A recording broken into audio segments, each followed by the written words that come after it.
Thank you for joining us for this very special Veterans Day program from Putnam County Schools, produced by them and featuring Cookeville High School, Upperman High School, and Upperman Middle.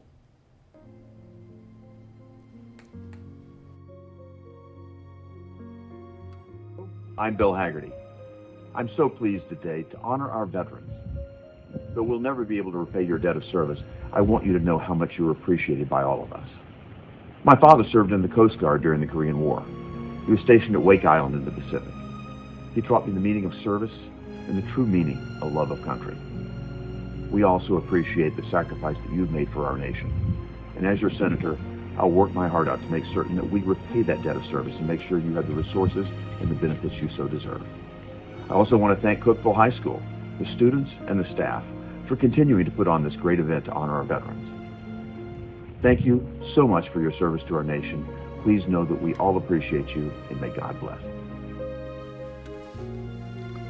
Good evening. I'm Randy Porter, Mayor of Putnam County, and I want to welcome you to the Cookeville High School's annual Veterans Recognition Ceremony. You know, 2020 has been a tough year for Putnam County, especially with the tornado back in March that devastated so many lives. Then COVID has caused a lot of our events to have to be canceled, but not this one. I want to thank Colonel Nikki Philpo, the Junior ROTC, and all the Cookeville High School students and staff who are making this online virtual ceremony possible. You know, we love our veterans here in Putnam County, and we always want to show them the love, respect, and recognition that they are due for serving our country. So please enjoy tonight's ceremony. And if you see one of our veterans, please take the time to stop and tell them thank you. May God continue to bless all of our veterans in Putnam County. Hello everyone, my name is Max Pettit and I'm the Executive Principal at Cookeville High School. And on behalf of Putnam County Schools and Cookeville High School, we certainly want to thank you for observing our Veterans Day program. I know Colonel Philpo has worked very hard, as well as some of his students. I also want to recognize our band and chorus program and our color guard and our JROTC participants and thank them for their involvement here. We're very honored and proud to play a part in this observation of our veterans. We certainly do appreciate everything that everyone has done, and we certainly are dedicated to letting you know that through this program. So again, thank you very much and welcome to Cookeville High School. Ladies and gentlemen, I'm Audrey Birdwell, Student Body President here at Cookeville High School, and I will be your host today for our very special 2020 Veterans Day Observance Program. I would like to welcome all of you, but most importantly, I would like to welcome the veterans of our great community and nation. And now, I would like to introduce Cadet Major Jacob Norrod to officially get our program started. Please bow your heads for the prayer. Most loving Heavenly Father, we would like to join together and express our thanks for the opportunity to participate in this evening's acknowledgement and recognition of our great American veterans. We thank you for the chance to come together with these wonderful veterans, our special guests, and our fellow CHS students, faculty, and staff. Bless those that are dear to us and help them to understand our gratitude to them for all they do for us. We pray for a very special blessing for all of us as we face the unique challenges presented to our community during this pandemic situation. We ask for a special blessing for the memory of all our great American citizens that participated in this epic effort to preserve freedom throughout the entire world. And certainly, Lord, we humbly ask for your blessings for all our veterans of all conflicts and their tremendous efforts in service to this great nation. Help us to forever remember those guardians who stood in harm's way to protect all of our loved ones and us. Bless and keep those guardians of liberty and their loved ones, just as they blessed us with their service in the name of freedom. Amen.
token of our appreciation and thanks for sacrificing their personal aspirations and safety to procure and protect our great nation.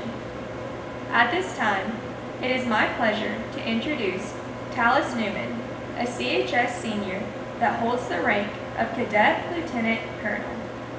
Tallis is the battalion commander of RJROTC's Cavalier Battalion. Also with us today is Cadet Captain Adrian Morak, the Cavalier Battalion's Operations Officer. It is an honor for us to welcome our special guest to CHS today to help us understand exactly how veterans in our community view the significance of Veterans Day and military service.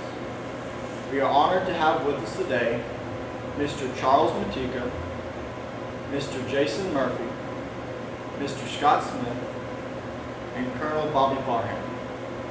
JROTC Cadet Adrian Morak, Audrey Birdwell, and I will be asking these fine Americans a few questions about their experiences as both members of our community and their military service. Let us begin by asking each of you to respond to the first question. We will start with you, Mr. Smith. Which branch of service were you in? What was your military job? Where and when did you serve, and for how long? Okay. My name is Scott Smith. I was Air Force. I was in the rank of a major when I got out. I served from 2001 to 2012. Stateside bases, I started at Langley Air Force Base in Virginia, moved to McGuire Air Force Base in New Jersey, and ended up in Fairchild, which is in Washington, Spokane, Washington. Deployed both out of Iraq and Afghanistan. Mr. Murphy? Yes, sir. Thank you. My name is Jason Murphy, retired Master Sergeant. I joined the Air Force in 1992, right after I graduated from Cookeville High School, and was a loadmaster on C-130s, then became an instructor loadmaster at Little Rock Air Force Base. Then I was fortunate to receive an assignment to come home as the active duty Air Force recruiter here in Cookeville, Tennessee from 98 to 2002. Then I decided to cross over from active duty Air Force into the Air National Guard and was a computer systems operator with a top secret unit with an SCI top secret clearance from 2002 until I retired in 2012. Mr. Matika? Chuck Matika. I initially enlisted in the United States Army after I finished my first year of college. I'd run out of money and I was looking for a way to pay for the rest of my college. So I looked at the Army recruiters, and the Army offered me the smallest enlistment for 2 years active duty and $7,400 with a special program. They didn't have the GI Bill back then, so I had to use the Veterans Educational Assistance Program. I enlisted in the military as an infantryman. Served in a scout platoon and a company clerk. Got out and went back to college. Was having a good time and got recalled for a summer. In 30 days they sent me to Fort Campbell, Kentucky. This was in 1982. And I got to serve in my first actual rifle platoon. They made me a fire team leader in an infantry squad. And I really enjoyed being back in the Army again for that summer.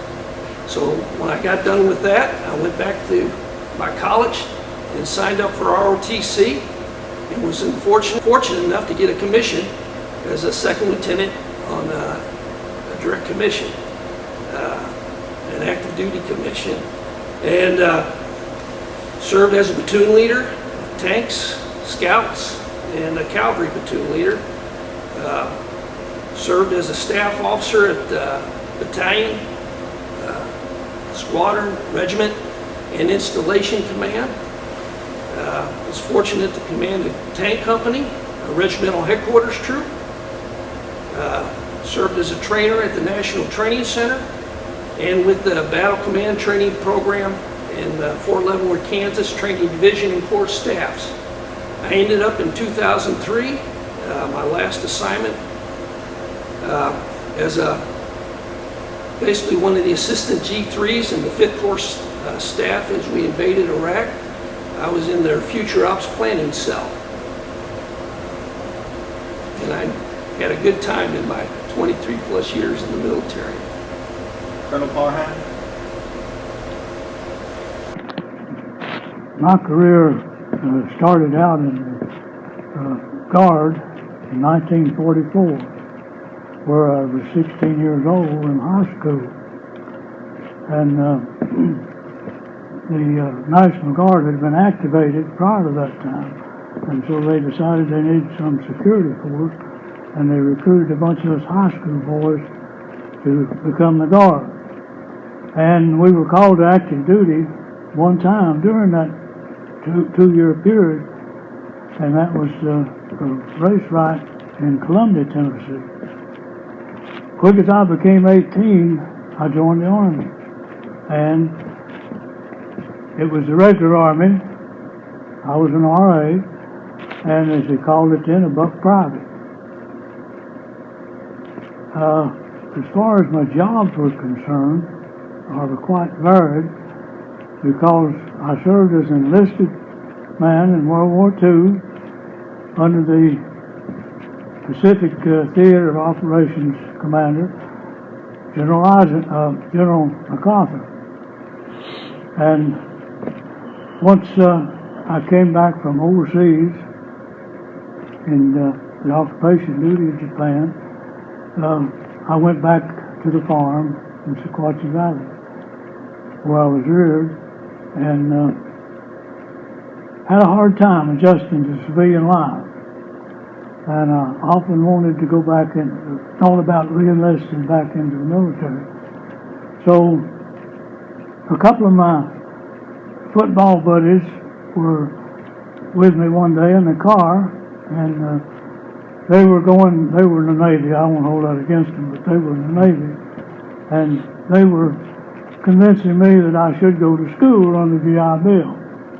That wasn't very close in my mind at that time, but the more I thought about it, I decided then I would try it out. So I went to TPI, as it was called in that time, in Cookeville here.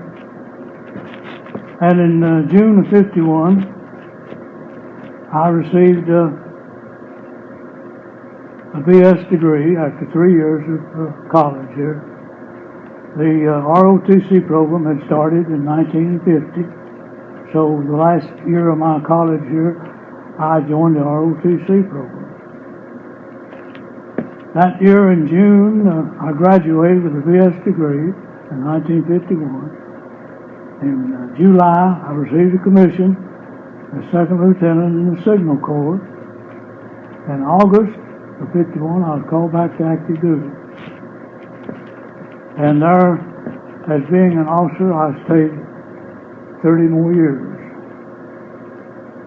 I retired in 1981 with 34 years of service as a 06 Bird Colonel.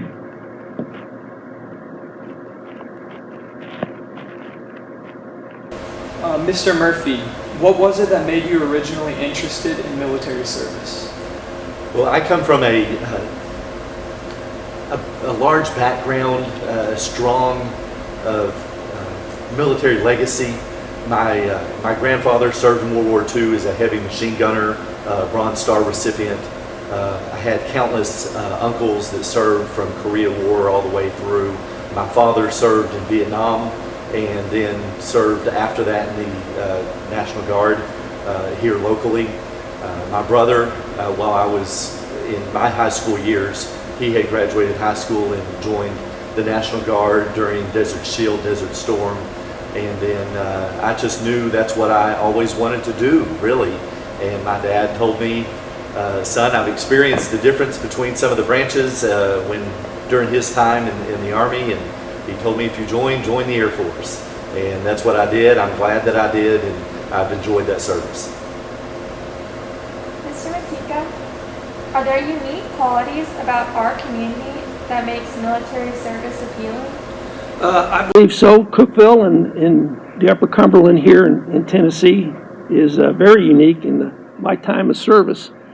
You'll find most of the local communities are not as welcoming of military personnel. I was actually stationed here in the 90s, and it was a pleasant surprise coming in here and being stationed here as an advisor to the National Guard Squadron of all the things that the community does to support the military. The high school JRTC programs, the Veterans Day programs, the Memorial Day programs. They actually have a building in town called the Veterans Building. You have the Veterans Hall here in Cookeville. The programs like you put on here at the high school to support the veterans. The coming of the wall that came down here, the Wall of Remembrance. Those are things that a lot of communities don't support and advocate for. So coming into this region, Cookeville particularly, was very welcoming for military and their whole families. That's one of the reasons why I retired back here when I had the opportunity of the places I've served. This is the place I came back to because it was so welcoming. Mr. Smith, how do you feel like you personally grew during your service in the military? I think the biggest thing that I did was grow up one, but leadership and teamwork and just being flexible in how you approach stuff. I came in as a second lieutenant who didn't know anything, learned that there were people in my organization that had been doing my job a lot longer than I had, and that to be successful you had to lean on them and learn from them. Flexibility in that no plan goes according to how it is. The plan's just a jumping off point. When you get out to doing whatever your mission is or whatever your job is, you're going to find stuff that you're not ready for, you didn't think was possible, and you just have to be flexible enough to be able to think outside of the box to get the job done. And I think the military gave me a good grasp on that. Colonel Parham, did you acquire any skills while in the military that continue to serve you throughout your life? I think the biggest skill that I acquired was leadership. You see, leadership is the essential element in success. And while in service, I received the BS degree through the Veterans Program, the GI Bill. It cost me nothing to get the degree. After being back in the military and in a few later years, I was transferred to the 95th Infantry Division in Louisiana. And there I had the opportunity to enroll in LSU. So I did. And 3 years later, I obtained an MS degree from LSU. So what I have taken from the military is getting an education.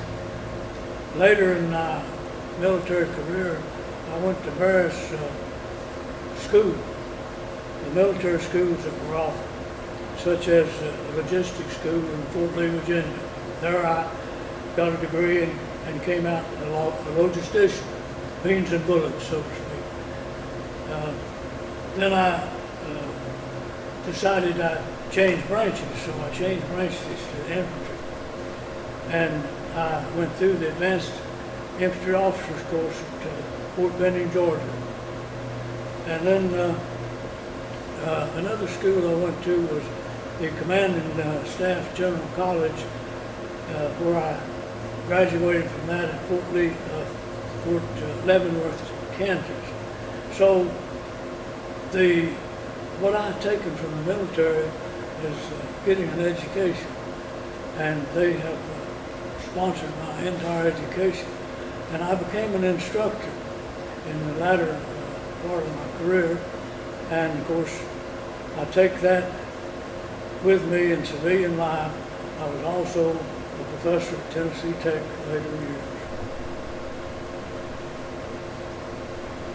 Mr. Murphy, prior to your military service, did you feel that this was a strongly patriotic community? Absolutely. I mentioned earlier that my father was in the National Guard. He was actually the retention NCO for the Cookeville and surrounding area National Guard units. And him and my brother, I remember, got to come to Cookeville High School and do a presentation on the gas mask and the training that they were going through to prepare for the dangers that awaited them in Desert Storm. And so we also, you could drive around in 90 through 92 especially, you could drive around town and you would see proud to be an American bumper stickers like crazy, and you would see ribbons tied on people's trees. And you all may be familiar with Lee Greenwood, who wrote the song Proud to be an American, which is extremely popular today and became popular during that time. Lee Greenwood came to Cookeville High School. Don't know why or how that ended up happening, but I was able to get Lee Greenwood's autograph inside my senior yearbook the year I was going into the Air Force. The sense of patriotism, you could feel it in the air, and it was just absolutely amazing.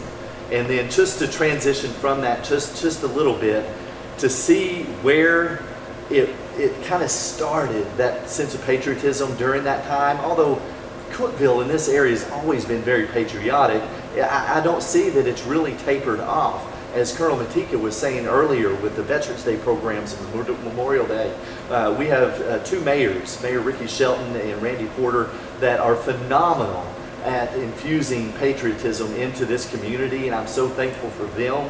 To have the Run for the Wall is a motorcycle ride that starts in California, and motorcyclists come all the way across. Those motorcyclists have said when they stop and spend the night in Cookeville, it's one of their greatest senses of patriotism of any community that they stop at. And then the last thing I want to say is all the different veterans organizations we have in town are phenomenal in how we help each other, from the American Legion and the VFW and Vietnam veterans and AMVETS, American Vets, and Disabled American Veterans. And I'm sure I'm leaving out some, but there's so many. And it's a great way to still stay involved and connected and have that sense of camaraderie even today. Mr. Matika, how does your family view your military service, and how do they choose to honor your experiences, memories, and feelings? Well, I think my family is very proud. They went with me willingly through a number of years of my military service. I moved them 13 times in about 15 years. And I think they took that as an opportunity to make new friendships everywhere they went. The military, particularly when you're serving overseas, is kind of a community unto itself. And you have that little sense of family you're bringing with you when you're serving overseas.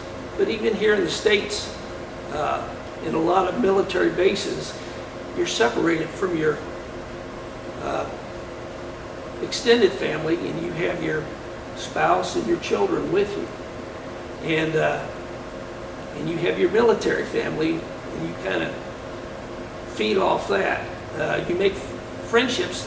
My wife, from the first assignment we had together in Germany in 1985, she still corresponds with them today. They share quilt pictures they make on Facebook and stuff like that. So your military service, your family's part of that, and they kind of grow with you as you grow up in service. You take them with you when you go. We couldn't do it without them. They're a big part of it. I think they're very proud of our service, but again, I'm very proud of them and their support of me as well, and that they're willing to go with me to the different places and not just endure it, but actually grow and thrive in it, I guess is a way to say it. Make it their own. Mr. Smith, was your transition from military back to civilian life a challenge, or was it relatively easy? It was a little bit of both. I decided at the 10-year point in the military, you need to decide whether you're staying in or whether you're getting out. Because if you go past 10 years, you're so close to retirement that it doesn't make sense not to stay. I love the Air Force. I love my job. It was my dream job, still is my dream job, but it came down to family. And like Chuck was saying, your family takes a hit when you're in the military just because you're gone. And I was looking at being gone for a good chunk of the remaining part of my service. And so I decided to put family first and come home. Well, having said that, when you get out, I had no job. My wife had no job. We didn't know where we were going. I had saved up enough leave that I had 3 months of pay from the military. So when I got out, I still had 3 months of pay. So we came to Tennessee because I knew I wanted to come back to Tennessee. And my dad lives in Franklin and my mom lives in Cookeville. And my dad didn't have internet, my mom had internet. So we stayed with my mom while we were looking for jobs. Never expected to end up in Cookeville permanent. But we liked the area, we liked the people, and both found jobs here, so we ended up staying in Cookeville. Part of the thing that helped was just the community as a whole. It's very pro-military. I was able to get in both the local VFW and the American Legion, and so I was around people, other veterans, and so that helped the transition. So it's a little bit scary, but overall it could have gone a whole lot worse.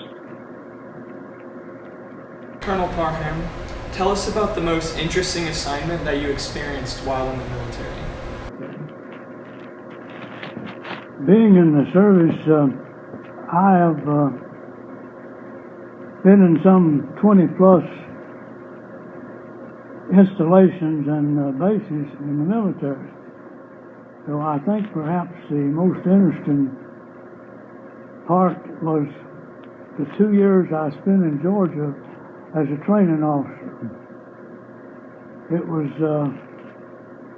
so, I guess, satisfying and interesting to see so many young city kids turned out and molded into great, strong leadership capacity individuals. So I would probably say the opportunities are unlimited as far as this goes, and the military can do great wonders for you. Mr. Murphy, now that you know about the good and the challenges of military, what advice would you give someone who is pondering military service? It's a great question. So, of course, I served as an active duty Air Force recruiter for 4 years, and that was a question that I had to answer many times for people that a branch of service, and especially for moms who were scared for their children to join a branch of service. And I can say without any doubt that it's been the proudest decision I have ever made in my life to join and serve this great nation. Some of the challenges is dealing with being away from home and feeling like you are putting your life in risk and danger. But I believe that the risk greatly outweigh the rewards.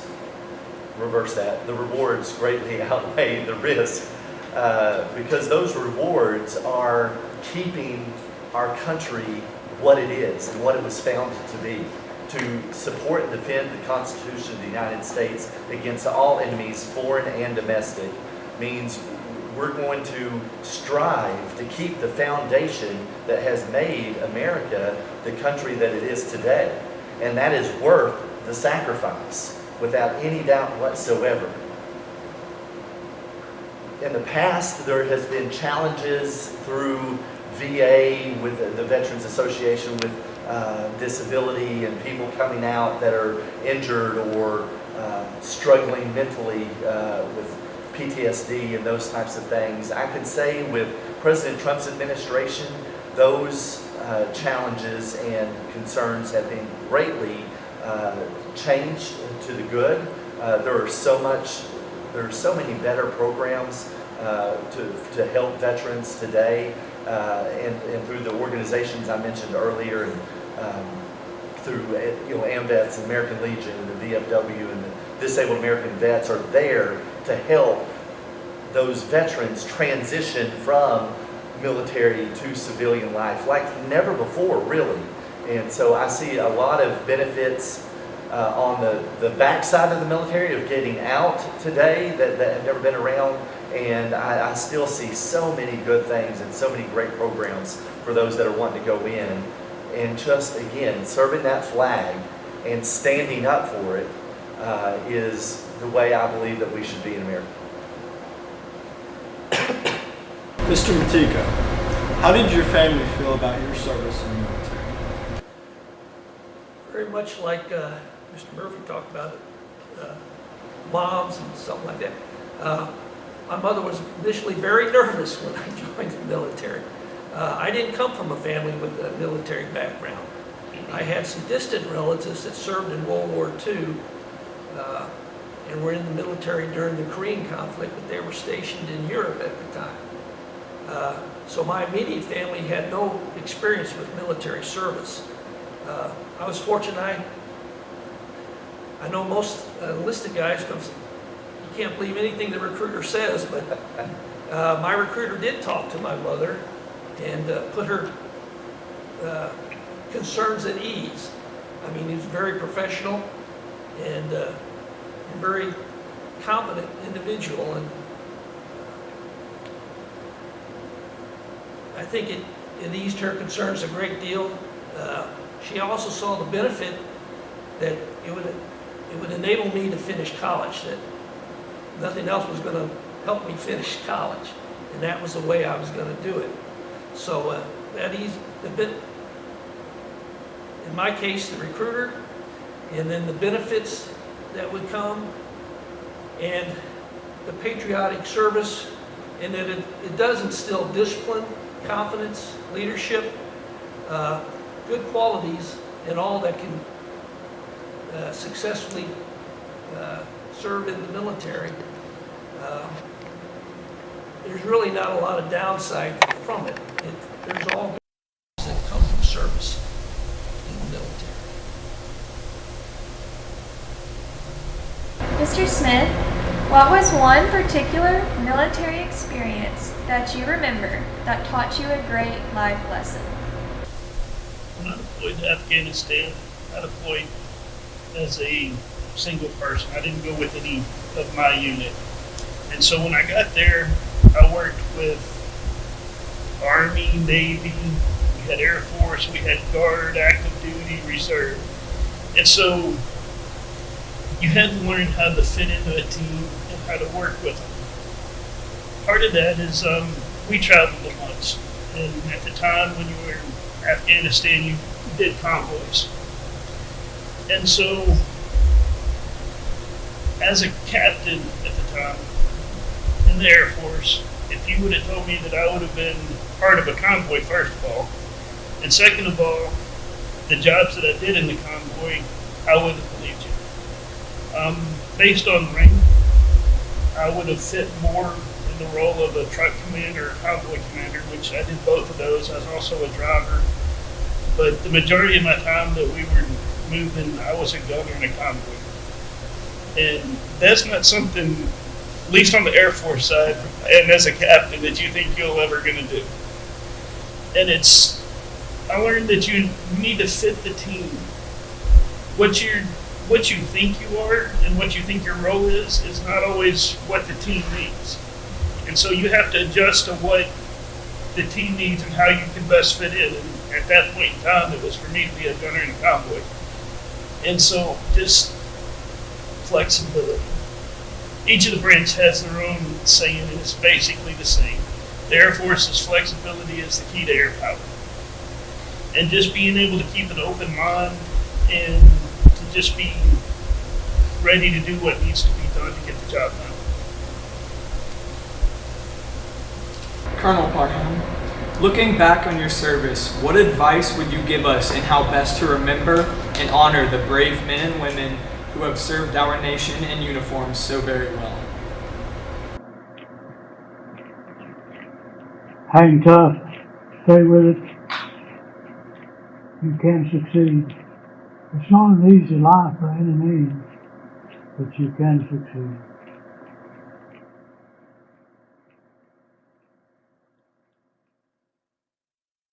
Cookeville High School would like to recognize the various branches of the military with the Armed Forces Salute and the presentation of the Armed Forces Service Flags. We ask that everyone please recognize our great veterans and the service in which they served as we display the service flags.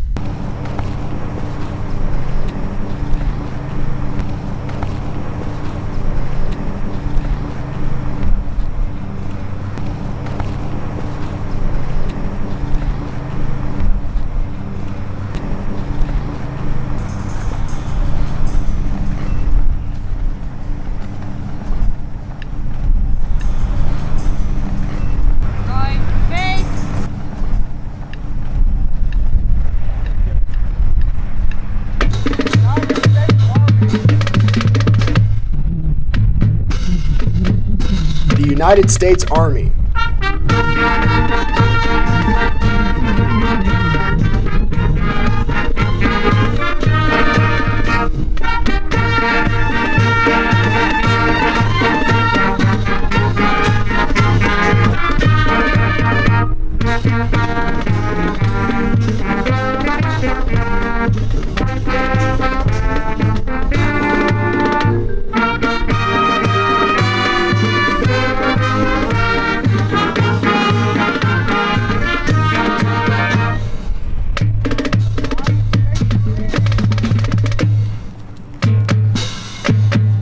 United States Marines.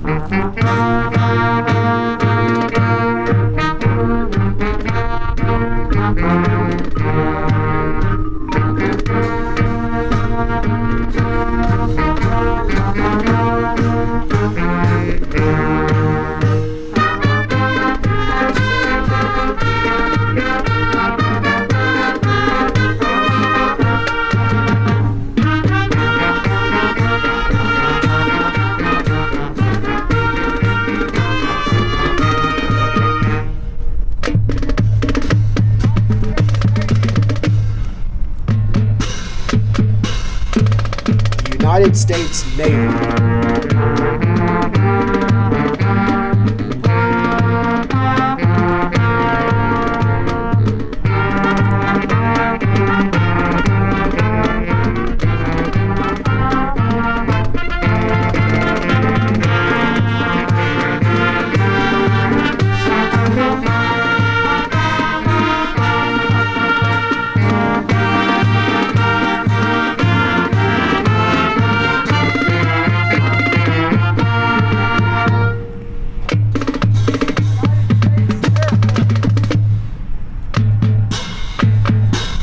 United States Air Force.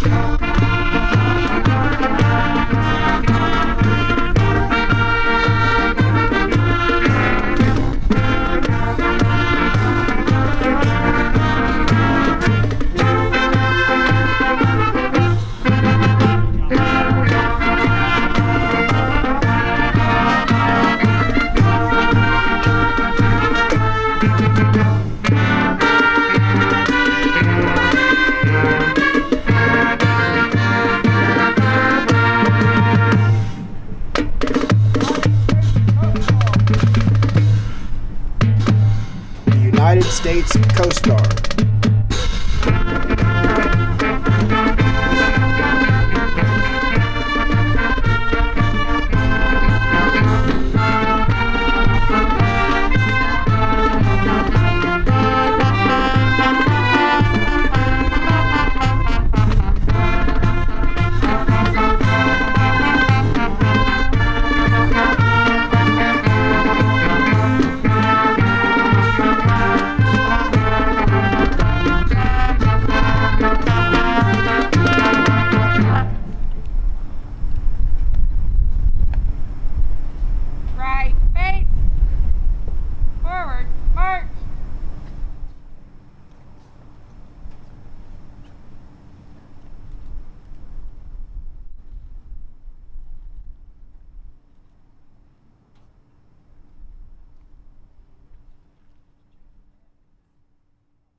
While Veterans Day is primarily a tribute to America's living veterans, we would like to include a moment of silence for those who gave their lives for our country.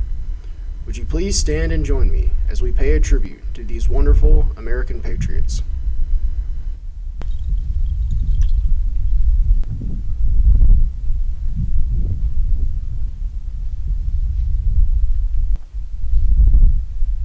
Would everyone please join me in a moment of silence?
This concludes our Veterans Day observance program. Thank you once again for being our guest and helping us honor the veterans who have fought for our freedoms. We salute all veterans, and we will appreciate your sacrifices today as we pay tribute to America's amazing military veterans. A special thank you to our JROTC cadets, band, and chorus for participating in today's program.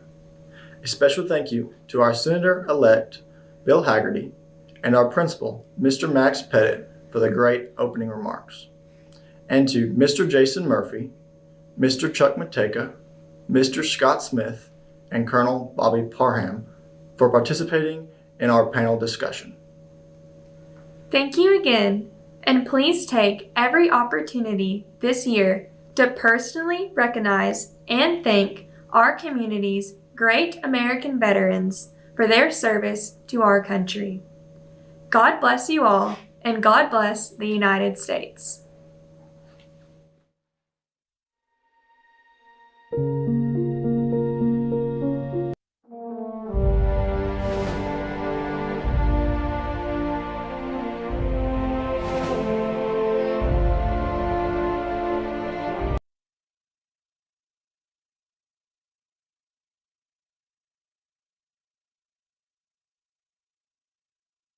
Welcome everyone, my name is Nathan Brown. I'm the Upperman High School Assistant Principal. We would like to welcome you to Upperman High School in our annual Veterans Day program. We are so honored that you have chosen to be with us today.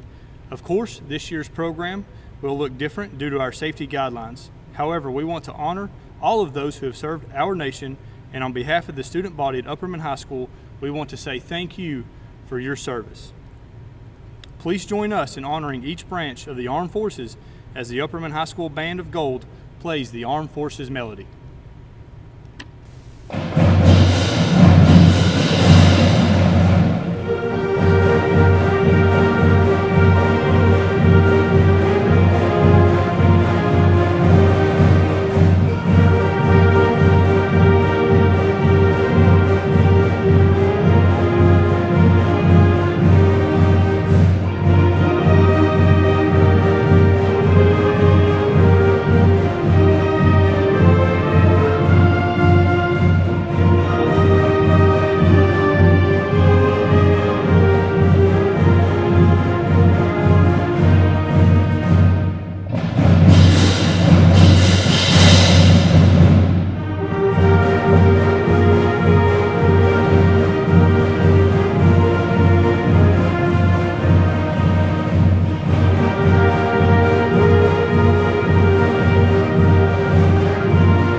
would like to ask everyone now to please stand for the posting of colors by the Upperman High School JROTC, followed by the Pledge of Allegiance, led by the Upperman High School Student Body President Katie McCaleb, and the national anthem sung by the Upperman High School Chorus under the direction of Mrs. Emily Phillips, and played by the Upperman High School Band of Gold under the direction of Mr. John Oliver.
I pledge allegiance to the flag of the United States of America and to the republic for which it stands, one nation, under God, indivisible, with liberty and justice for all.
Please join me now in a moment of silence as we pause to honor those who gave the ultimate sacrifice of their life in service to our country and to recognize our POWs and MIAs.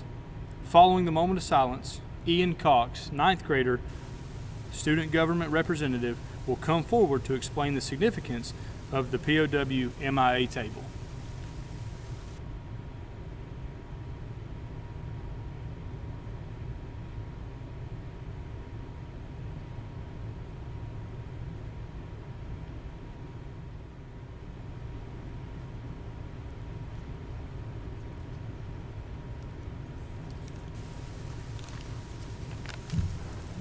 The tradition of setting a separate table in honor of our prisoners of war and missing comrades has been in place since the end of the Vietnam War.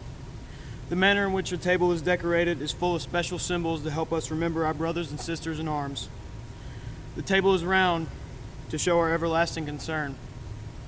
The cloth is white, symbolizing the purity of their motives when answering the call to serve. The single red rose reminds us of the lives of these Americans and their loved ones and friends who keep the faith while seeking answers. The yellow ribbon symbolizes our continuing uncertainty the hope for their return, and our determination to account for them. A slice of lemon reminds us of their bitter fate, captured and missing in a foreign land. A pinch of salt symbolizes the tears of our missing and their families, who long for answers after decades of uncertainty. The lighted candle reflects our hope for their return, alive or deceased.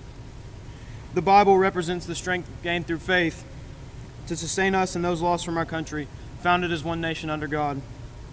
The glass is inverted, symbolizing their inability to share a toast. The chairs are empty to symbolize their absence. Americans should never forget the brave men and women who answered our nation's call and served the cause of freedom. Thank you.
We would like to now welcome Mrs. Jenna Wilkin of the Upperman High School cheerleading squad, who will bring greetings and explain the U.S. history of Veterans Day.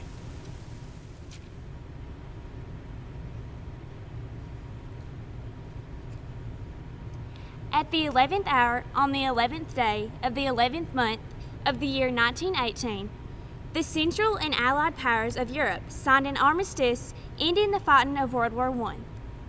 The following year, at the same date and time, the first anniversary of the end of World War I was celebrated in what became known as Armistice Day.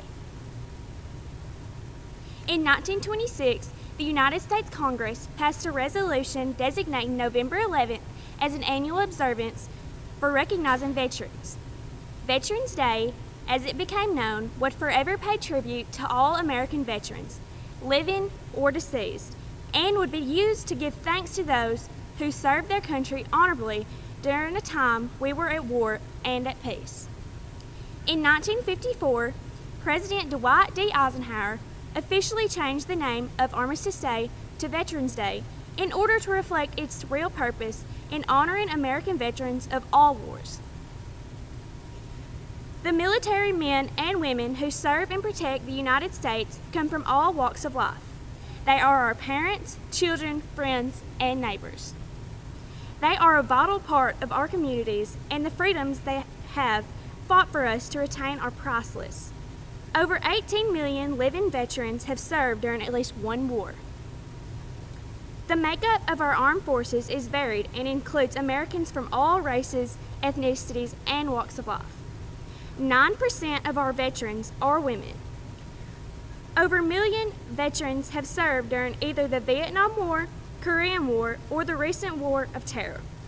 Tennesseans have also had a time-honored tradition of volunteering for service and fighting to make our land the land of the free and home of the brave.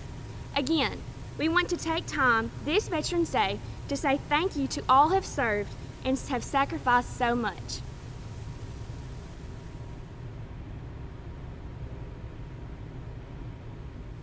The Upperman High School Chorus, under the direction of Miss Emily Phillips, will now perform for us Home.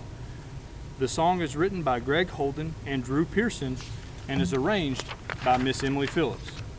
Home will feature soloist Jacob Bryant. The chorus will be accompanied by the house band, on piano Audrey Phillips, guitarist Herschel Meadows and Lauren Young, drums Will Jackson, on the bass Braxton Wilhite, and percussion Isaiah Brown and Chaz Sturris.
We would now like to welcome our special guest speaker of the day, Miss Amy Ruchon.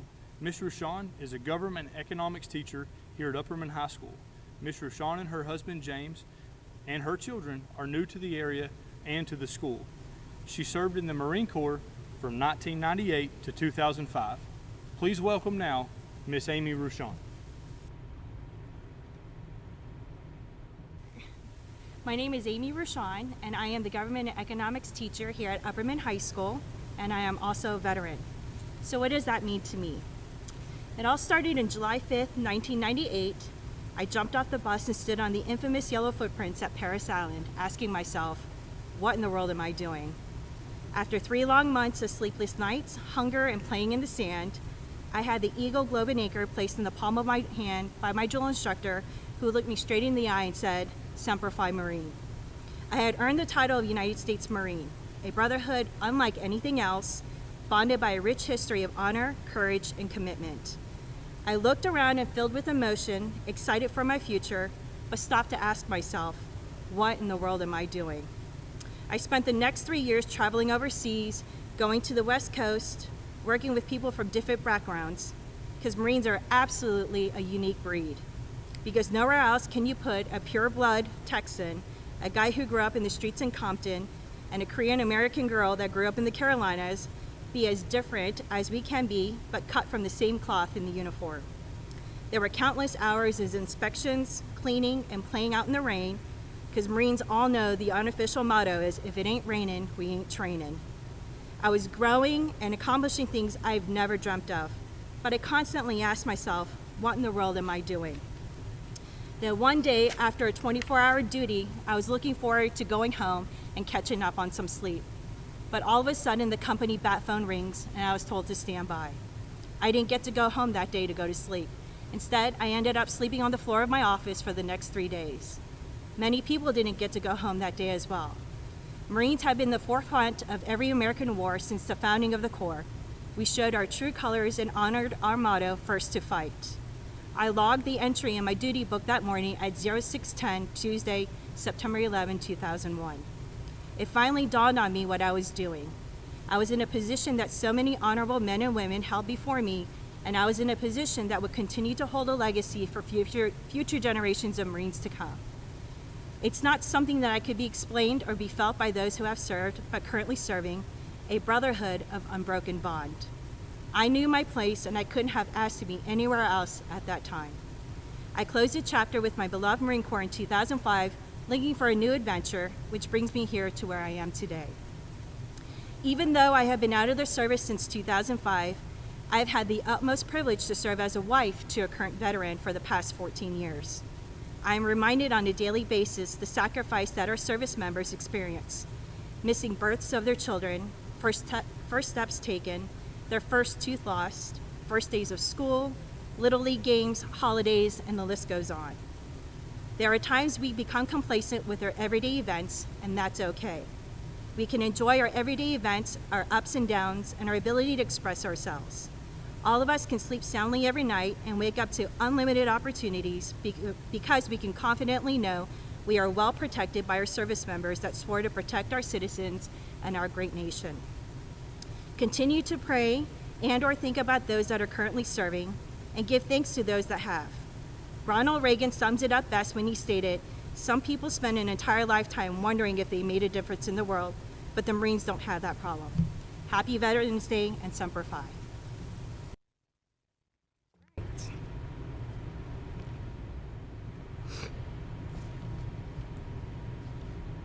Again, we would like to thank everyone for joining us today. We want to say a special thank you to all who have made this program possible.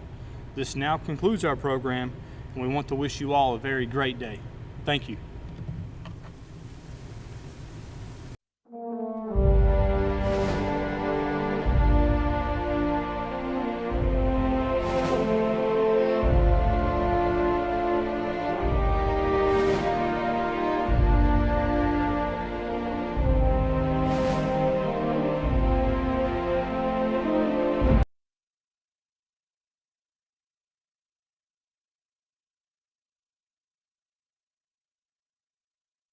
Hello, My name is Shannon Pirtle, and I am principal here at Upperman Middle School.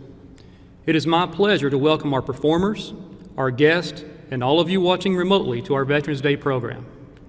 At this time, everyone please stand for the presentation of colors by our Upperman High School JROTC and remain standing for our national anthem and Pledge of Allegiance. Our anthem will be performed by our Upperman Middle School band led by Mr. Kyle Netherton. The Pledge of Allegiance will follow by Ella Harrell.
I pledge allegiance to the flag of the United States of America and to the republic for which it stands, one nation, under God, indivisible, with liberty and justice for all.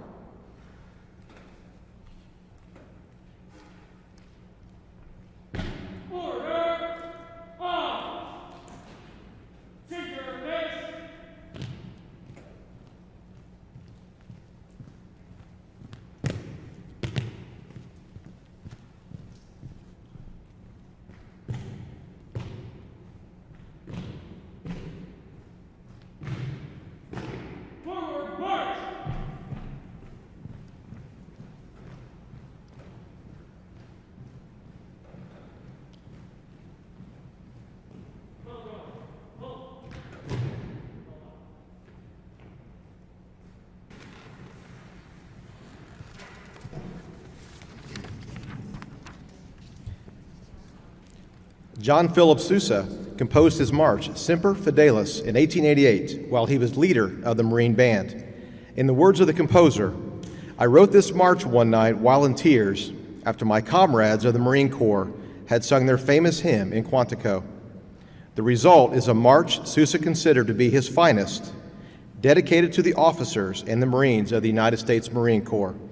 It has been adopted as the Corps official march and borrows its title from their sacred motto, Always Faithful.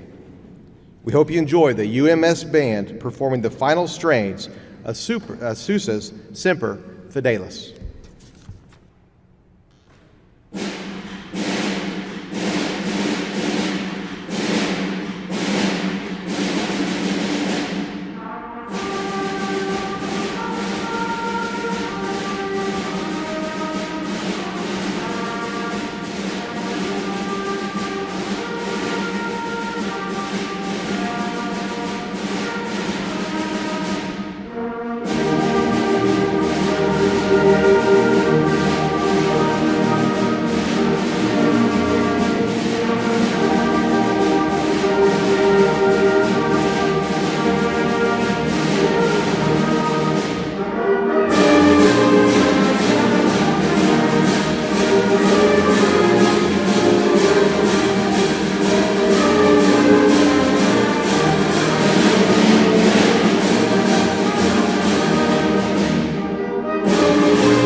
And at this time, we have 3 Upperman Middle School students reading the poems of fellow Upperman Middle School classmates.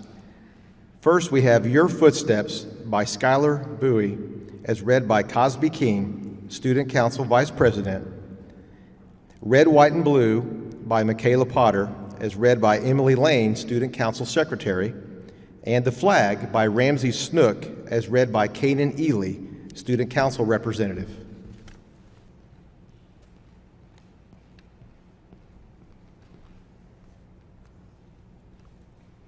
The wind freezing you, the rain drenching you, the mud covering you, the light blinding you, but still, your footsteps leading us, your bravery covering us, your lives given for us. We walk on the ground you have fought for. Each chosen step, a gift from a brave soldier. Every bullet, every gun, every badge, every boot, all the sweat, all the tears, forever in debt to you, our protectors.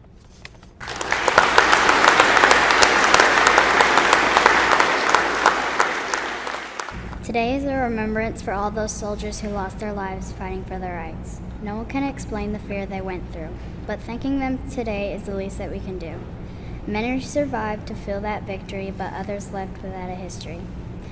Red, white, and blue are simple colors, but they represent veterans who will long to recover. They fought long and hard to make our country free, but it's our turn now. They've paid their fee.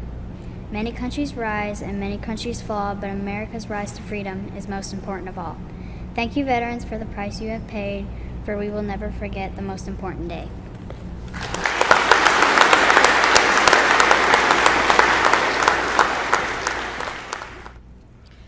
The flag flies high for the hours you spent to protect us.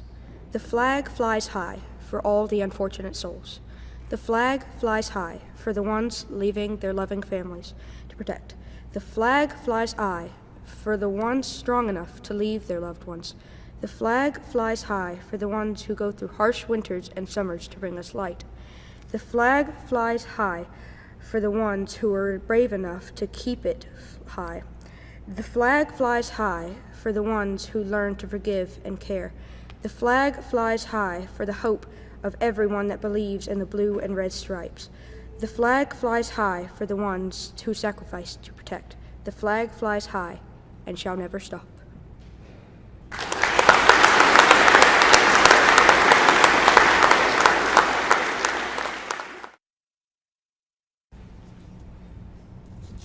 I'm Angela Webb, the assistant principal for Upperman Middle School. I'll be introducing the UMS chorus. During a time in America when hope was waning and everyone seemed more divided than ever, Lee Greenwood felt called to find one voice for our nation. It was for this reason that he wrote God Bless the USA in 1984. Until then, he had always wanted to write a song about America, but couldn't quite find the words. But during a time when America needed to be reminded of its greatness, he found that this song seemed to write itself. Our UMS chorus will be singing God Bless the USA with guitar soloist Isabel Yules, vocal soloist Paisley Whitehead, Taya Dobbs, and Kane Ely. Our UMS chorus.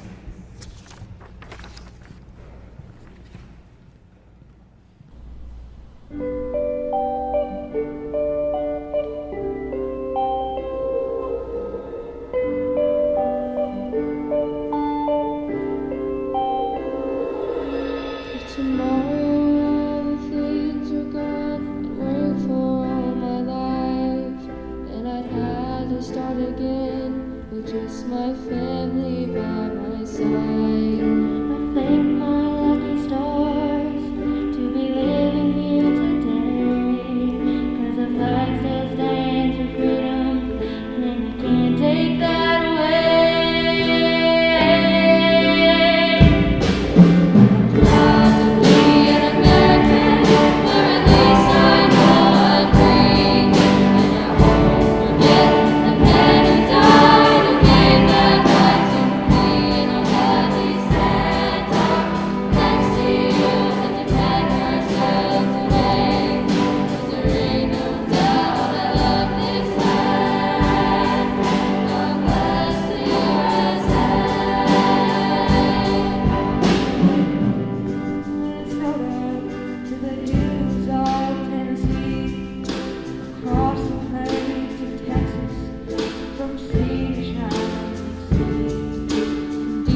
my honor to announce our guest speaker today.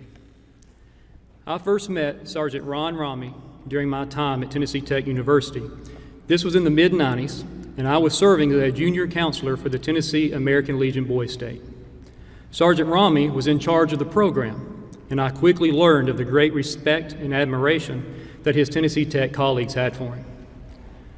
Sergeant Ramey always set high expectations for the young men, the counselors, and junior counselors attending Boys State. He always led by example, and he was always encouraging to all of us to achieve those expectations. Fast forward many, many years, Sergeant Ramey is now retired from Tennessee Tech University, and I'm the principal here at Upperman Middle School. Sergeant Ramey now has grandchildren that I have the privilege to help guide, motivate, and set high expectations.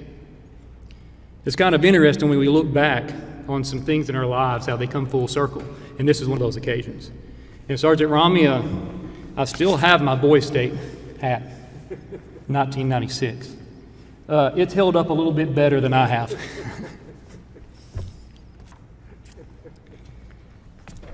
I'd like to tell you a few things about Sergeant Ramey and his military service. Sergeant Ramey entered the Army 6 days after graduating from Eastern Illinois University. He was active duty in the United States Army from 1969 to 1971. He then served in the Army Inactive Reserves from 1972 to 1976. Sergeant Ramey served in Vietnam as a Karahi in the 1st Battalion, 506th Infantry, 101st Airborne Division, Screaming Eagles. Sergeant Ramey was wounded in action. He spent over 3 months aboard the hospital ship Sanctuary and then at Camp Drake and Camp Zama, both hospitals in Japan. After a time for recovery, Sergeant Ramey returned to Vietnam to complete the tour of duty. Sergeant Ramey's military decorations include Combat Infantry Badge, Purple Heart, Bronze Star, Air Medal, Army Commendation Medal, Good Conduct Medal, National Defense Service Medal, Vietnam Service Medal with 2 Battle Stars, Army of the Republic of Vietnam Cross of Gallantry, Army of the Republic of Vietnam Jump Wings, and Vietnam Campaign Medal. Sergeant Ramey is also proud to be a member of 5 different veteran organizations. It is my pleasure and honor to introduce Sergeant Ron Ramey.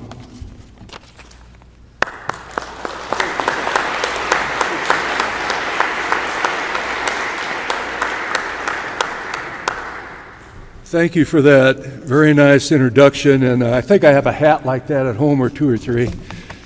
But, that was very nice of you. Thank you very much. It's a pleasure to be here with you all today. I was a part of the Veterans Day program at the middle school, at the old school, up until about 6 years ago. I had a man who was with me on each of those Veterans Days. His name was Mr. Greg Need. Greg was a Navy veteran of the Korean War, and I really miss having him here today. He was a great man, a gentleman, and he was a big backer of y'all. I had to give up my time coming here as we started a Veterans Day parade in Cookeville, and after my experiences with the homecoming parade at Tennessee Tech, I got drafted for the 2nd time in my life to run the parade in Cookeville. I have trained somebody else. We're not having one this year, but I have a chance to be here, and I appreciate it. I would ask you all, do you know what Veterans Day is? I'm going to try to tell you, but I need my glasses to help here.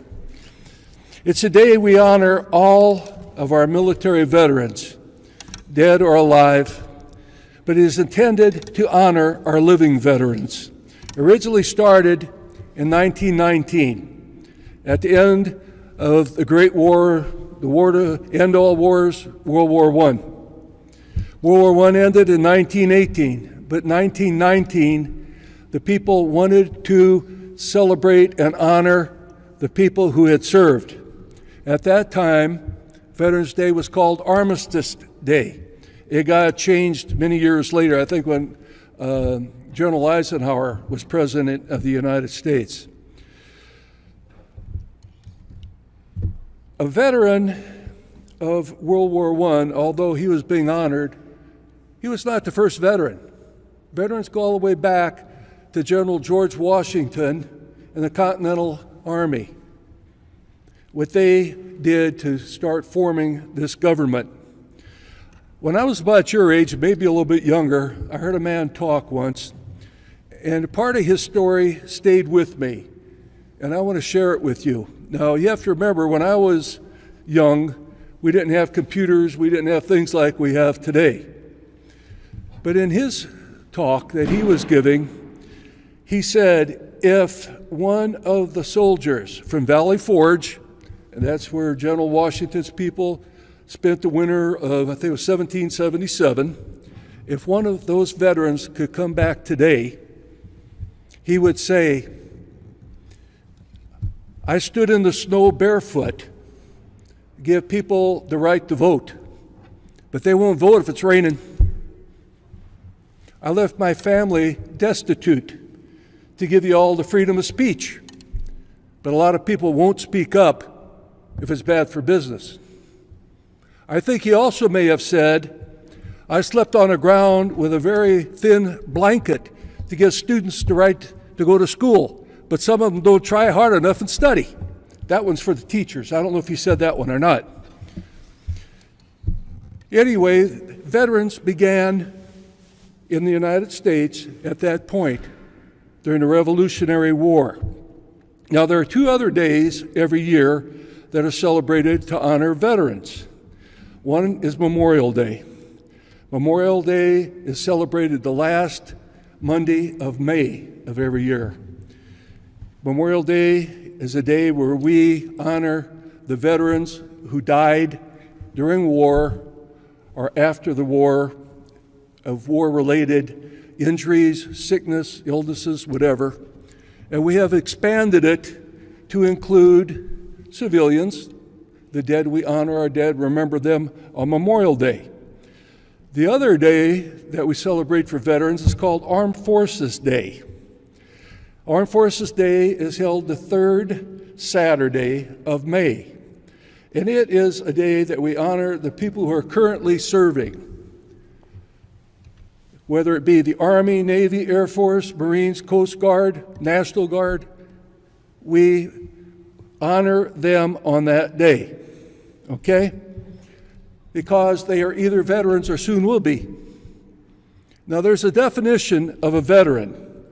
It's a person who served in active military service, was discharged under conditions other than dishonorable. Now, I'm not going to get into what dishonorable discharges are all about. But for some people, in order to get veterans benefits and so forth, that definition is expanded. I'm not sure what it is now for the GI Bill, but if for other benefits that a veteran may be entitled to, they must have served on active duty for 180 days in order to be eligible for all benefits. Another thing I want to point out now, I just heard my list of credentials a minute ago. You do not have to be a combat soldier to be a veteran. Well, preparing for today, I even called a recruiting office here in Cookeville and asked them, how many jobs are there in the Army right now? And I was told there are 180 positions for incoming people. If you wanted to join the Army right now, there are 180 different military specialties that you can get into, okay? Every one of these are important. I was a combat soldier. We were told for every combat soldier, there were at least 8 people supporting you in the rear. I think that number is very low. I had a friend of mine in basic training who enlisted in the Army, and he wanted to be a cook. And I asked him, why do you want to be a cook? He said, so I can learn how to cut meat. I want to go to meat cutting school. After I'm a clerk, I'm entitled to go there. I could get out of the Army and go to any place in the United States and get a job if I know how to be a butcher. So they're open everywhere. But I'm going to talk more about the people who supported us. Okay? I'm going to do something today that I've never done before, and that's I'm going to tell a little war story. It's not one to scare you. It's not a bloody, gutty thing, nothing like that. But there are veterans out there behind the scenes that did so much to help me and help the other troops that we had in Vietnam or even in the States. When I was in the hospital, there were hundreds and hundreds of people there to help us. It always kind of hurt me a little bit when we have a new member who wants to join, like the American Legion. At one of our dinners, we introduce ourselves, and sooner or later it's going to come back.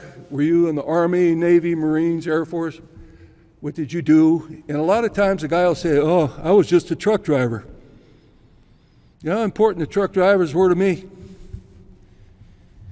I'm going to tell you this story now, and I'm probably going to mention that truck driver again, or people just like him. I'm not going to get too deep into this. It was very serious at the time. It might be a little bit humorous now. Okay? And I'm not going to say I was in on this, but I'm going to tell you the story anyway. We got assigned to units in Vietnam. The one I got assigned to was with the 101st Airborne. I got to my unit after all the training. I had to do additional training when I got to Vietnam, finished that training. My company at the time was out in the field, out in the jungle. They didn't have helicopters available. They weren't going to waste time with a helicopter to run me, just one guy, out to the company to join up. So I got assigned to what is called a LRP team. Have anybody ever heard that word, LRP, Long Range Reconnaissance Patrol? It was our duty was to fill up our rucksacks, food, water, everything we would need for 6 days. We would be dropped by helicopter at one point. We had 6 days to get to the other point, and during this time, we were all over searching. We were not to make contact with the enemy. We had to be very quiet. We were not allowed to smoke cigarettes. We were not allowed to warm our sea rations. We ate them all cold out of a can. We did extremely little talking. If by chance we saw the enemy, we were to back away, not let them see us, give a call to the rear. They would send out the appropriate troops, planes, helicopters, whatever needed. We were not to fire our weapons unless it was absolutely necessary. The new man in the patrols walked last. 1, 2, 3, 4, 5, 6. The sixth man walked last. As we would be moving, the sixth man walked backwards. That was called rear security. Should we have walked through an ambush or anything like that, we had one more chance. Somebody was there to see it, could warn the rest of us. We hadn't gone, after we landed out of a Huey helicopter, the helicopter took off. We were in a little circle we made, and we started towards the jungle. This hilltop was not very big. Our landing zone was very small, so it wasn't far for us to get into the canopy of the jungle. The rear security man sees movement in a tree maybe 25 to 30 yards away. And through his training, he thought for sure there was a sniper in that tree, an enemy. He yelled, "Sniper," to his people with him. Everybody hit the ground. That last man fired a whole magazine full of M16 shells into that tree. We had broken silence, and as part of the protocol, the sergeant called back for help. 2 Cobra gunships came out, blasted both. They were doing this left and right, north and south, blowing up that area. Way up above us, well, I shouldn't say us because I wasn't involved with this. Way up there were 2 Navy Phantom planes floating around. They probably heard the distress signal that there were troops under fire or having a problem. They were coming back from another mission. They probably had some bombs, rockets, and stuff in their planes. And these guys love to blow stuff up. That's what they love to do. So they're waiting around up there if they were needed. After the gunships finished firing up the area, we had to be pulled out. Because if we made any type of contact like this, we were not allowed to stay there. We had to be moved because the enemy knew there were people in the area. The gunships left. A third gunship showed up and was flying around to keep an eye on us. We see the Huey coming, and we go back to where we had started to get on that Huey. One of the men was near the tree that got shot up. He said, "Come here." Shot a chimpanzee about that high. We called it a rock ape. That's what they were called. Now, I gave you a long story there. Let's go back. How many people participated in that action? There were 6 people on the squad, right? There were 2 original Cobras with 2 people each. So that was 4 people supporting these 6 young men down here.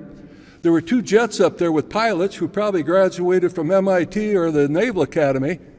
They were up there. When the sergeant made the call that we were in contact, we believed we were in contact, somebody had to pick up the phone. The helicopters had to leave. There was somebody there who acted like an air traffic controller to keep everything organized for the helicopters. Somebody had loaded those 2 helicopters, those 2 Cobras, the night before. There was a mechanic that probably worked on them the night before. On the Navy vessel, on the aircraft carrier, when those planes took off to wherever they were going, there were medical personnel, firemen, emergency personnel were there. The equipment they got came by a truck, was loaded. The food we received came by truck. The ammunition we had, somewhere got taken by truck, put on a helicopter, brought out to us. There were no supply shacks, no PXs, no McDonald's, no Walmarts in the jungle. We relied on the transportation people. That man who said, "I'm only a truck driver," does not know how valuable he was. Now, whenever we came into contact, it was called a $1 million minute. Okay? That's when we had the Cobras, if we needed to have the jets and the firing that the ground troops were under. And they always said it was a $1 million minute. There were 6 19-year-old kids on the ground. How many people helped us? A bunch, wasn't it? All those people were there to assist us. They are veterans. They did not have to be the boots on the ground. They could have been some of these planes that we used at night, especially the big bombers, came as far away from Japan. But they were there to assist the ground troops. These people are veterans. And I think that too many times the combat veterans, the pilots, get all of the glory, and it belongs to all of the people who served. I was real happy that there was a man in the rear that fixed up my paycheck every month. He was a payroll officer. What had I done without him? There was somebody in the rear who made sure I got my mail every 6 days. I really appreciated him. Okay? I want you to remember that. You may go home tonight. You may know if your mom, your dad, your brother, your sister, uncle, aunt, cousin is a veteran. You may know that your bus driver is. Maybe one of your school teachers here are. Maybe the custodian is. Maybe one of these people have someone right now who is on active duty. And they're there either for support or for action. Please don't forget, it doesn't matter the job anybody did. If that job wasn't important, the Army, the Navy, the Air Force, the Marines, the Coast Guard would not have that job. It was there for a purpose. that man I was talking about earlier in the Continental Army at Valley Forge, he had people there too, but not many. They didn't have much at that point, but people gave what they could. Okay, now, I've given you what a veteran is. I've given just a little bit about Veterans Day and the other holidays that honor veterans. I even gave you a little story there about how important everybody is.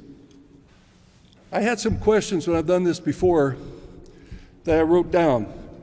I have a couple here that I was recently asked. One of my grandsons, when I told him I would be here today, he's over at the high school now. I said, what would you ask me?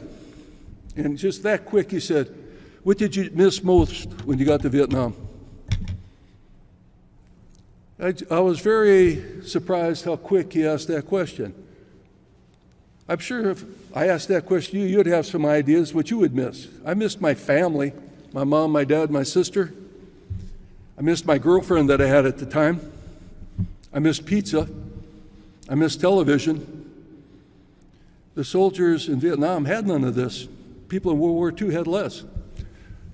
You could buy a radio, but if you're in the jungle, you couldn't turn it on. During the day, it would let people know where you were or your unit was. At night, you didn't want to sleep with something in your ear where you couldn't hear what's going on around you. And you could not carry enough batteries. It rained too much. The batteries went bad.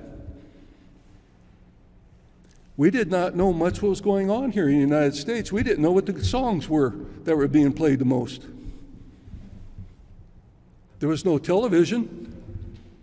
There were no television stations in Vietnam that were in English. Armed forces tried to do some stuff like that. It wasn't very good.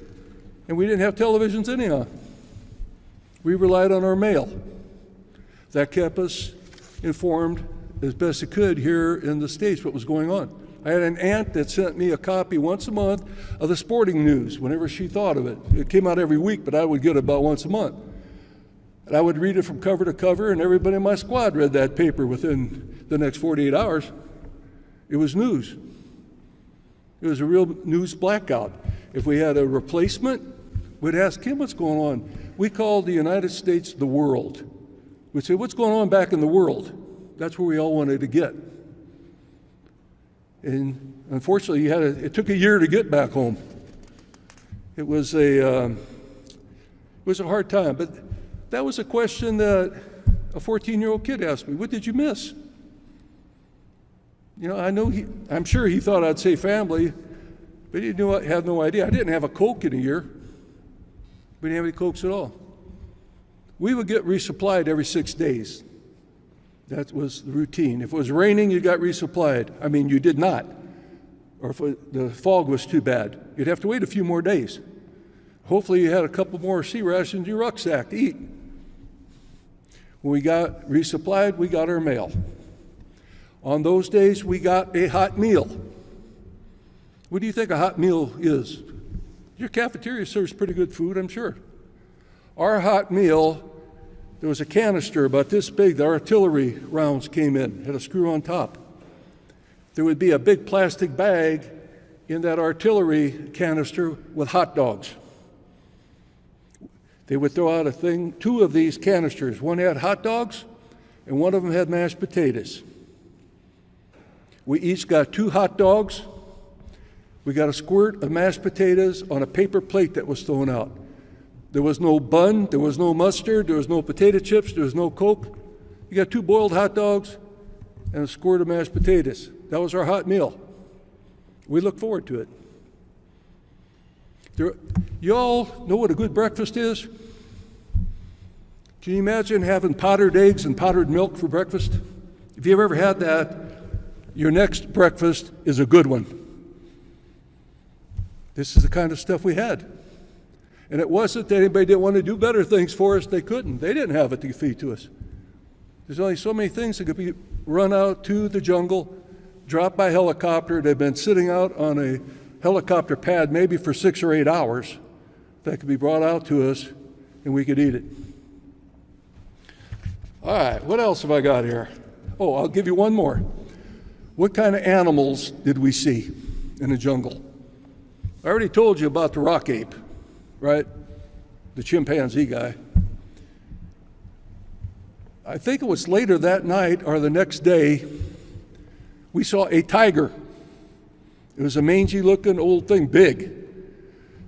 We did not shoot it. We weren't sure that our M16s would kill it, first of all. And we knew if we missed, that thing was still going to be where we were going to sleep that night. We didn't want that to happen. So I did see a tiger, saw many monkeys. There were monkeys around. Rats. These rats that were in that area were as big as your dogs, folks. These things weighed 30, 40 pounds. They were very scary, and we did everything we could to stay away from them. I'm sure some of you in here have gone fishing. You know what a night crawler is, correct? Night crawler's a worm about that big. They use catfishing or bass fishing. We had some night crawlers, and I thought it was a snake. One of my buddies picked it up. That thing was, better than 1.5 feet long. He said, "Look, it's a night crawler." I'd never seen anything like that. Spiders that I had never seen here. There were poisonous snakes. We saw a lot of lizards. Saw very few birds. Most of the birds were probably blowing up or someone's cook pot. The only time I was ever in a village, it was a city actually, was the Imperial City of Hue, Vietnam, Hue. Hue and Phu Bai were north of where we were stationed at Camp Evans, and Da Nang was right down the road. Once in a while going through there, like when you went on R&R or something, you were in a Jeep and you went through these two towns, they were pretty safe, and you got to Da Nang to leave. You might see dogs, like family pets. If you were in the jungle and you heard a dog barking, it was worrisome. That probably was the pet of a soldier out there. Another thing that I found out about the Vietnamese, one of their favorite things to have were ducks. They like ducks. We even had a prisoner we took one time in his rucksack. He had 2 ducks, and he had tied their beaks down so they didn't quack out there, let anybody know where they were. Today, you may see a veteran who's missing an arm or a leg, and he might have a hat that says Army, Navy, Marines, Air Force, Coast Guard, or T-shirt. There are many organizations now, both veterans organizations, American Legion, VFW, AMVETS, and so forth. And there are civilian organizations now who are support groups for the wounded warriors and such, okay? If you see one of these people, smile. Give them a wave, okay? I mentioned the parade, Veterans Day Parade, Christmas parades. Many times you'll find elderly veterans riding in cars or on a truck, and younger ones may be walking with them or alongside them or behind them. Don't be afraid to stand up and clap, okay? Just like that guy at Valley Forge and all since then. You have rights, you have benefits today. Why? They served for you. Okay? Thank you for having me. I appreciate y'all.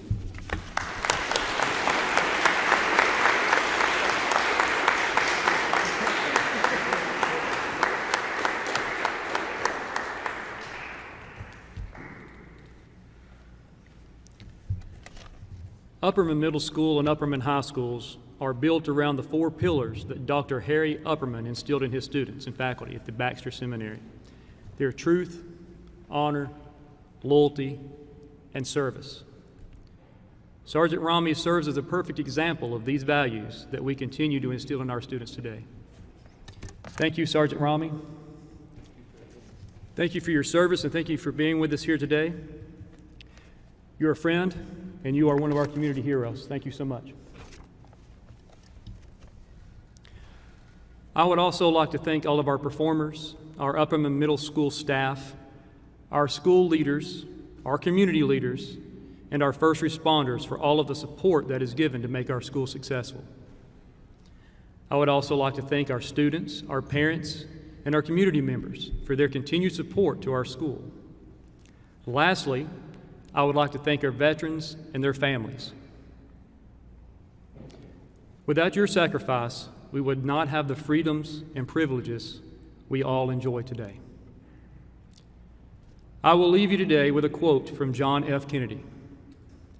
As we express our gratitude, we must never forget that the highest appreciation is not to utter words, but to live by them. Thank you, and happy Veterans Day to all of our veterans. And now, ladies and gentlemen, if you would please stand for the retiring of our colors.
All right, thank you so much for joining us for this very special Veterans Day program. We want to say a very special thank you to Putnam County Schools, the VITAL program, in particular Cookeville High School and Colonel Nikki Philpo, Upperman High School, and also Upperman Middle School. So wonderful to hear from the many veterans that we saw today. And this is WCTE's way of partnering with our community members to share really important content that speaks to not only Putnam County, but all of our Upper Cumberland region and the many veterans that we have. We want to salute you, we want to thank you, and we want to encourage our community and our country to heal in this really sort of divisive time, and remember what we're really all about and the sacrifices that have been made for our freedoms and our ability to be Americans. We appreciate the World Channel and the opportunity to share this kind of important content locally, as well as what you will be seeing coming up tonight nationally. And just to remember that we're all in this together. We are wearing our mask, and we encourage you to do the same to be safe during this COVID environment. We appreciate all those who did during this particular ceremony, and we encourage you to do the same as you're out and about. Let's protect our veterans as they have protected us, and do the right thing by keeping safe throughout our community. Thank you for being with us, and we want to say a very special salute to our own WCTE veteran, Craig Gray. Craig is a senior producer here at WCTE, and we honor him for his service and for keeping us safe throughout his tenure with the service. Thank you for joining us, and we are going to turn this over to our regularly scheduled program on World.